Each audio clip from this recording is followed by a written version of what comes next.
नमस्ते प्रणाम। हम आप सबके छोट भाई श्रीलाल कुमार वो सबके बीच एक और ज़बरदस्त सॉन्ग लेकर आए हैं जो बोल बम का है और विकी राज का ट्रैक पर लिखे हुए हैं और चांद के पार जो उसी सॉन्ग पर लिखे हुए बहुत ज़बरदस्त। नमस्ते प्रणाम। हम और सबके छोट भाई श्रीलाल कुमार वो सबके बीच एक और ज़बरदस्त सॉन्ग लेकर आए हैं जो सावन सॉन्ग है, बोल बम का है, बहुत ज़बरदस्त है और लवर मैटर पर लिखे हुए हैं, बहुत ज़बरदस्त है और फुल फ्री सॉन्ग है, कोई भी सिंगर इसे गा सकता है और ट्रैक है चांद के पार ले जाइबा का, उसी सॉन्ग पर लिखे हुए हैं, बहुत ज़बरदस्त है। चलिए आप लोग को मुखड़े गा के सुनाते हैं किस तरह लिखे हुए हैं। हनी ह जल ढारे लेके ये गोसा पाना है, खोला ये बाबा मोरा किस्मत के ढाकाना है। ए बाबा हनी ह जल ढारे लेके ये गोसा पाना है, खोला ये बाबा मोरा किस्मत के ढाकाना है। हे बोले दानी गिरल बहानी तनी हमारा पफेर ना नजर हो। अरे भंगिया चढ़ाइब जलवो चढ़ाइब करब ताहर कहदर हो। चांद के पहाड़ से भेज दे गोल भर हो। अरे भंगिया चढ़ाइब जलवो चढ़ाइब करब दिल से कहदर हो। चांद के पहाड़ से भेज दो एगो लवर हो। जो अपने अंदाज में खूब बढ़िया से इसको रियाज करके गाइएगा। ये आप लोग को फर्स्ट अंतरा गा के सुनाते हैं किस तरह लिखे हुए हैं। बानी गरीब दया करो ये बाबा, होता ना कोई सेटिंग हो। साथी संगाती के शादी हो गईल, अकेले हम कैसे रही हो।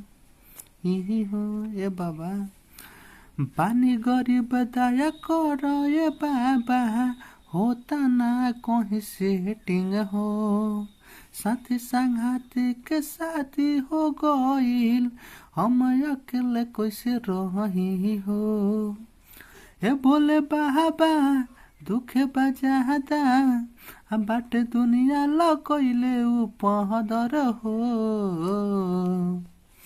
अरे भंगिया चढ़ाइब जलवो चढ़ाइब कर दिल से कहदर हो। चांद के पहाड़ से भेज दे गोल भर हो। अरे भंगिया चढ़ाइब जलवो चढ़ाइब कर दिल से कहदर हो। चांद के पहाड़ से भेज दे गोल भर हो। जो अपने अंदाज में खूब बढ़िया से इसको रियाज करके गाइएगा, फुल फ्री सॉन्ग है। चलिए आप लोग को सेकंड अंतरा गा के सुनाते हैं किस तरह लिखे हुए हैं। सुनल बानी की करल पूरा बाबा तू सबको च्वाइस हो। सोहन श्रीलाल राकेश के अभी इतने बाटे ख्वाइश हो आइस हो। सुनल बाने की करेल पूरा बाबा तू सबको च्वाइस हो। सोहन श्रीलाल राकेश के अभी इतने बाटे ख्वाइश हो।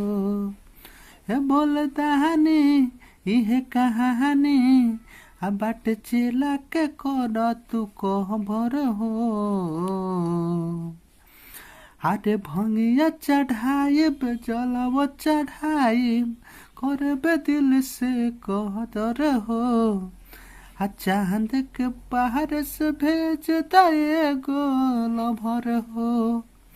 अरे भंगिया चढ़ाइब जलवो चढ़ाइब करबे दिल से कहदर हो। चांद के पहाड़ से भेज दे गोल भर हो।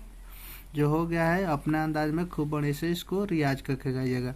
और चैनल पर नए तो चैनल को सब्सक्राइब कीजिए, अपने छोट भाई को प्यार आशीर्वाद दीजिए। बहुत दिन के बाद से सॉन्ग आ रहा है, चलिए इसी तरह प्यार आशीर्वाद दीजिए, अब लगता रहेगा सॉन्ग।